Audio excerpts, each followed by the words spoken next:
निशा ने महसूस किया कि उसके चारों ओर एक अदृश्य हवा है जो उसे घेर रही है। वो एक पल के लिए स्थिर रह गई। दिल की धड़कन तेज होने लगी।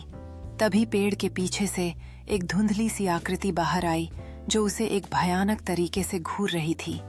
निशा ने खुद को संभालने की कोशिश की, लेकिन उसके पैर मानो जमीन में गड़ गए थे।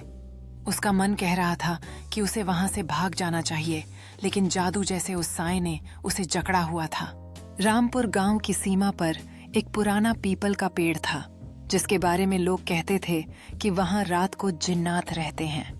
गांव की 19 साल की लड़की निशा हर रोज कॉलेज जाने के लिए उसी रास्ते से गुजरती थी। उसे इस पेड़ से कभी डर नहीं लगा, लेकिन उसकी माँ हमेशा मना करती थी। शाम होते ही उस पेड़ के पास मत जाना, वहां जिन्न का साया है। एक दिन निशा का कॉलेज से लौटते समय लेक्चर लेट हो गया। उसे रात के 8 बज गए। पूरा रास्ता सुनसान था। जब वह उस पीपल के पेड़ के पास पहुंची तो उसे ऐसा लगा जैसे कोई उसे देख रहा हो। उसने कदम तेज कर दिए, लेकिन अचानक हवा का झोंका आया और उसके कानों में किसी अजीब सी आवाज गूंजी।